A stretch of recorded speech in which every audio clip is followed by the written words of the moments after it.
Hello दोस्तों, मैं संदीप मिश्रा आप सभी का स्वागत करता हूं आपके यूट्यूब चैनल एसएम क्लासेस में।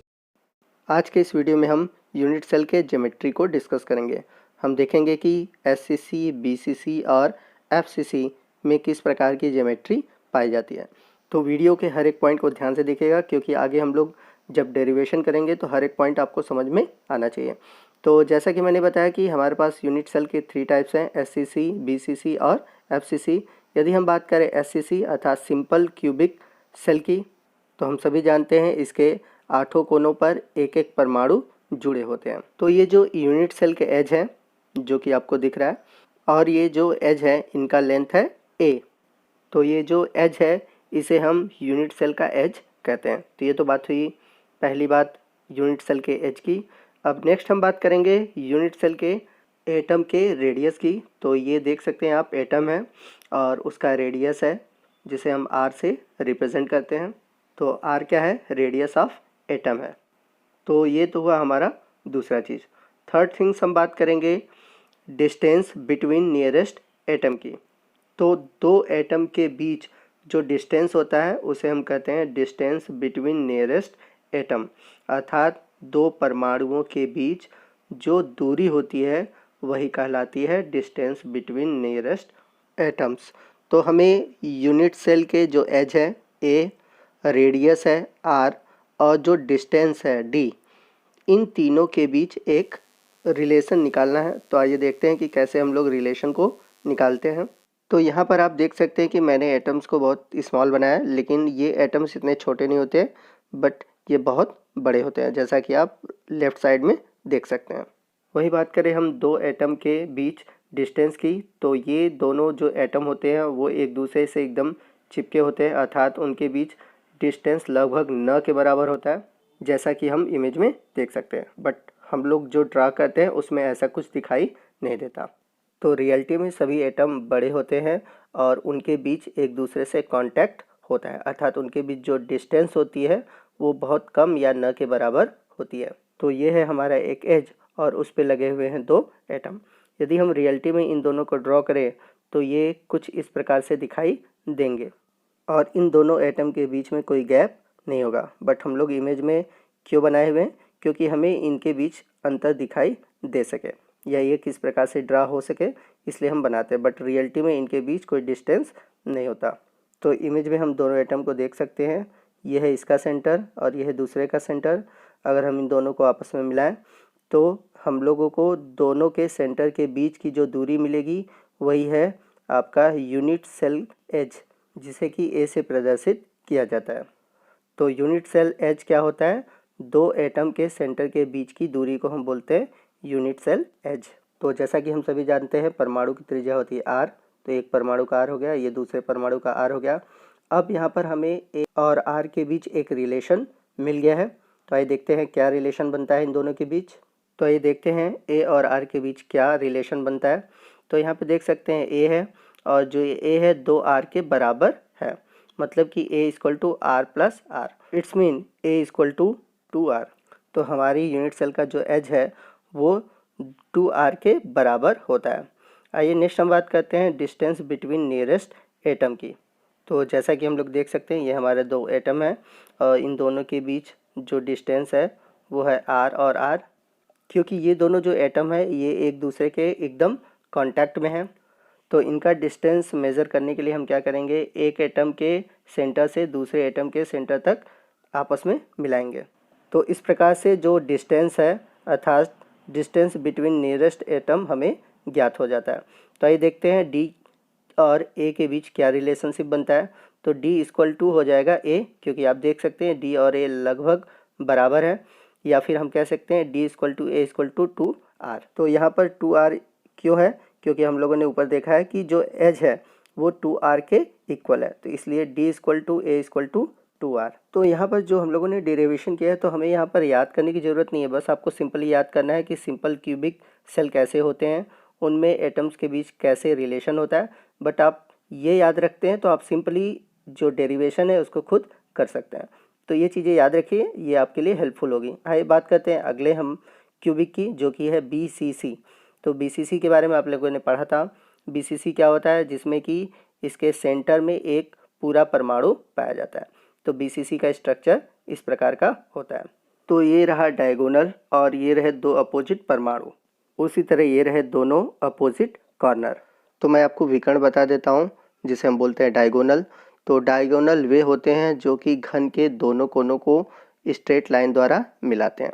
तो यहाँ पर आप देख सकते हैं BCC में क्या होता है कि दोनों कोनों के बीच में एक परमाणु होता है।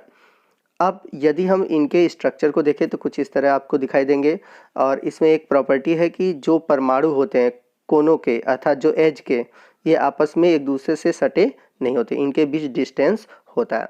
तो इनमें जो परमाणुओं का कांटेक्ट होता है इस वाले एटम के बीच में, इस वाले एटम के बीच में और इस वाले एटम के बीच में होता है। तो इस तरह से इनके बीच कांटेक्ट पाया जाता है। परंतु ये जो एज वाले एटम होते हैं इनके बीच डायरेक्ट कांटेक्ट नहीं होता, जैसा कि आप लेफ्ट साइड में देख रहे थे। तो इस एटम को लिख सकता हूँ मैं A, फिर इस एटम को लिख सकता हूँ B और इस एटम को लिख सकता हूँ C।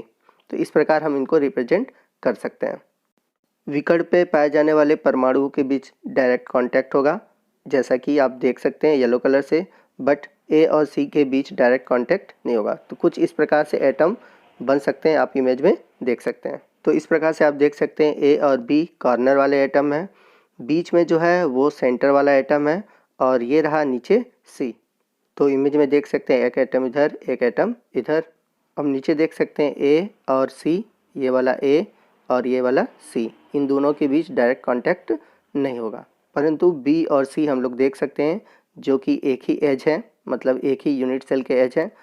तो यूनिट सेल एज होगा A।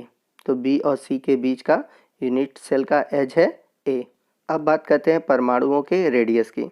तो A का रेडियस होगा R, B का होगा R, जबकि जो सेंटर में परमाणु है उसके दोनों रेडियस होंगे, तो क्या हो जाएगा 2R। तो ये था हमारा बॉडी डायगोनल। तो आइए देखते हैं बॉटम में क्या होगा, A और C के बीच क्या होगा। तो अगर हम बॉटम वाला फेस पकड़ते हैं तो कुछ इस प्रकार से इमेज में आपको दिखाई देगा बॉटम वाले फेस पे। तो वीडियो में आप दाएं तरफ A और C के बीच का कॉम्बिनेशन देख सकते हैं। तो ये रहा हमारा A वाला एटम, ये रहा C वाला एटम, उसी तरह यहाँ पे A वाला एटम, C वाला एटम। हम लोगों को A और C के बीच की लेंथ निकालनी है। तो आइए देखते हैं कि कैसे हम A और C के बीच का लेंथ निकाल सकते हैं। तो हमें तो पता है कि A और इस परमाणु के बीच के जो एज है वो A होगा, उसी तरह C और इस परमाणु के बीच का एज जो होगा A होगा। अब इस वाले परमाणु को नाम दे देते हैं D, ताकि आसानी रहे हम लोगों को समझने में। अब पाइथागोरस प्रमेय का यूज़ करके हम लोग A और C के बीच का लेंथ निकाल सकते हैं। तो अगर हम पाइथागोरस थ्योरम का प्रयोग करें तो AC equal to under root AD का स्क्वायर प्लस DC का स्क्वायर। तो ये था हमारा पाइथागोरस थ्योरम। तो पाइथागोरस प्रमेय का यूज़ करके मैं विकर्ण की जो दूरी है, या मैं कह सकता हूँ लंबाई, निकाल सकते हैं। तो चलते हैं इक्वेशन पर। तो यहाँ पर AD की जो लंबाई है वो है A और DC की जो लंबाई है वो भी है A। तो A का स्क्वायर प्लस A का स्क्वायर अंडर रूट में आ जाएगा। तो सॉल्व करने के बाद AC की जो वैल्यू आएगी अंडर रूट 2A आएगी। तो इस प्रकार से हमें AC की वैल्यू मिल गई अंडर रूट 2A। तो यहाँ पर मैं AC की वैल्यू रख देता हूँ। अब मैं फिर से यहाँ पर पाइथागोरस प्रमेय का उपयोग करूँगा, क्योंकि यहाँ पर भी सेम वैसे ही इमेज है जैसा कि हम लोगों ने पीछे अभी बनाया है। अब यहाँ पे पाइथागोरस प्रमेय का यूज़ करते हैं। तो यहाँ पर हमें सेम काम करना है जैसे पीछे हम लोगों ने देखा था, और यहाँ पर हम लोगों को रिलेशन निकालना है A और R के बीच। तो इस प्रकार हम BCC के लिए A और R के बीच रिलेशन निकाल सकते हैं। तो आइए पाइथागोरस थ्योरम के थ्रू हम कैसे निकालते हैं देख लेते हैं। तो इसके लिए होगा AB square equal to BC का स्क्वायर प्लस AC का स्क्वायर। तो आइए वैल्यू को पुटअप करते हैं। तो AB की जो वैल्यू है R plus 2R plus R। तो यहाँ पर हम लोग वैल्यू पुटअप करते हैं। तो R plus 2R plus R मिलाएंगे तो हो जाएगा 4R। तो हो जाएगा AB का वैल्यू 4R, और AB स्क्वायर करेंगे तो 4R का स्क्वायर। वहीं BC की वैल्यू है A और AC की वैल्यू है अंडर रूट 2A। तो स्क्वायर कर देंगे जैसा कि हमें इक्वेशन में निकाला हुआ है पाइथागोरस प्रमेय में। तो इस इक्वेशन को अगर हम सॉल्व करते हैं तो हमें A और R के बीच रिलेशन मिल जाएगा। तो आइए इक्वेशन को सॉल्व करते हैं। तो 4A square equal to A square plus 2A square. तो A square plus 2A square को ऐड करेंगे तो 3A स्क्वायर हो जाएगा। अब इनके स्क्वायर को हटाते हैं। तो स्क्वायर को हटाने के लिए हम लोग क्या करेंगे, अंडर रूट में वैल्यू ले लेंगे। तो 4r इक्वल टू हो जाएगा √3a²। तो यदि इस चीज़ को हम लोग और भी सॉल्व करें तो हमारा आ जाएगा √3a। तो 4r इक्वल टू हो जाएगा √3a। तो r इक्वल टू क्या हो जाएगा, r इक्वल टू हो जाएगा √3/4 इंटू a। तो इस प्रकार से BCC के लिए हम लोगों को रिलेशन मिल गया r और a के बीच में। तो हमें क्या रिलेशन मिला, रिलेशन मिला r equal to √3/4 into a। तो ये था बेसिक सा मैथ जिसके थ्रू हम लोगों ने BCC के r और a के बीच रिलेशन निकाला। तो हमें नेक्स्ट ज्ञात करना है डिस्टेंस बिटवीन नियरेस्ट एटम। तो हम सभी जानते हैं कि दो नियरेस्ट एटम के बीच जो डिस्टेंस होता है r और r का होता है, जैसा कि आप देख सकते हैं। तो इनके बीच अगर हम देखें तो डिस्टेंस हमें ज्ञात हो जाएगा d। तो d इक्वल टू क्या हो जाएगा, r plus r equal to 2r। अब यहाँ पर हम लोगों को वैल्यू पता हो गया d इक्वल टू 2r। अब हम यहाँ पर r की वैल्यू रख सकते हैं।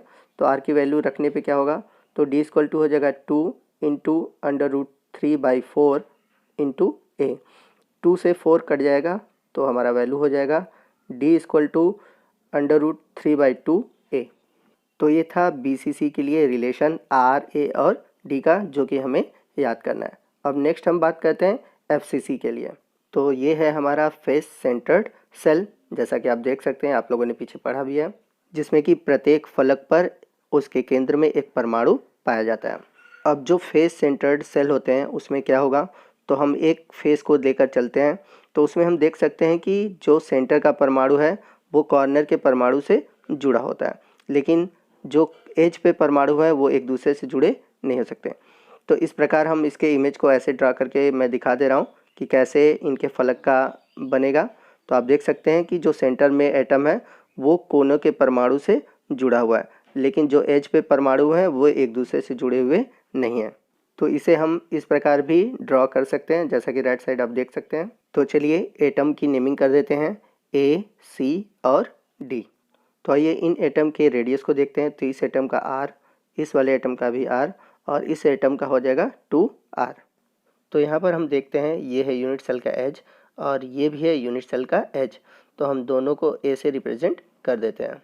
तो ये चीज़ें तो हमें पता है, जैसे हम लोगों ने पीछे किया था। आइए अब हम इस पर पाइथागोरस थ्योरम लगाते हैं, जिससे कि हम लोग A और R के बीच इक्वेशन निकाल सकते हैं, इनके बीच हम लोग रिलेशन निकाल सकते हैं। तो AC² equal to CD² plus AD²। तो यदि हम बात करें AC की, तो AC क्या हो जाएगा, R plus 2R equal to 4R। तो 4R का स्क्वायर। यदि हम बात करें CD का स्क्वायर की तो A का स्क्वायर, और बात करें AD² की तो A का स्क्वायर। तो इसको सॉल्व करेंगे तो 4R इक्वल टू हो जाएगा 2A²। तो यहाँ पर मैं स्क्वायर हटाऊंगा तो 4R इक्वल टू हो जाएगा √2A²। अगर इसको और सॉल्व करते हैं तो 4R इक्वल टू हो जाएगा √2A। तो R इक्वल टू क्या हो जाएगा, √2/4 इंटू A। अब ये जो 4 है इसको 2 इंटू 2 लिख सकते हैं, और ये 2 इस √2 से कट हो जाएगा। तो R इक्वल टू क्या हो जाएगा, A/2 √2। तो ये है FCC में रेडियस और एज के बीच रिलेशनशिप। आइए अब हम निकालते हैं डिस्टेंस बिटवीन नियरेस्ट एटम। तो जैसा कि हम लोग जानते हैं दो नियरेस्ट एटम के बीच जो डिस्टेंस होता है R और R होता है, जैसा कि पीछे भी हम लोगों ने किया है। तो इमेज में आप देख सकते हैं R प्लस R। तो D इक्वल टू हो जाएगा R प्लस R, या फिर डायरेक्ट हम उसे लिख सकते हैं D इक्वल टू 2R। अब R की वैल्यू पुटअप करते हैं। तो R की वैल्यू पुटअप करने के बाद ये इक्वेशन आ जाएगा, 2 से 2 क्या हो जाएगा, कट हो जाएगा। तो D इक्वल टू हो जाएगा A/√2। तो इस तरह से D इक्वल टू हो जाएगा A/√2। तो इस तरह से FCC के लिए हम लोगों ने R और D के लिए ये रिलेशनशिप निकाले हैं। तो आइए पूरे वीडियो का हम कंक्लूज़न निकालते हैं और देखते हैं हमारा रिजल्ट क्या है। तो SCC के लिए हम लोगों को रेडियस के लिए ये इक्वेशन प्राप्त हुआ है, BCC के लिए रेडियस के लिए ये इक्वेशन प्राप्त हुआ है, और FCC के लिए ये रेडियस प्राप्त हुआ है। तो इसका यूज़ करके हम किसी भी एटम के रेडियस को निकाल सकते हैं और दो एटम के बीच के डिस्टेंस को भी ज्ञात कर सकते हैं।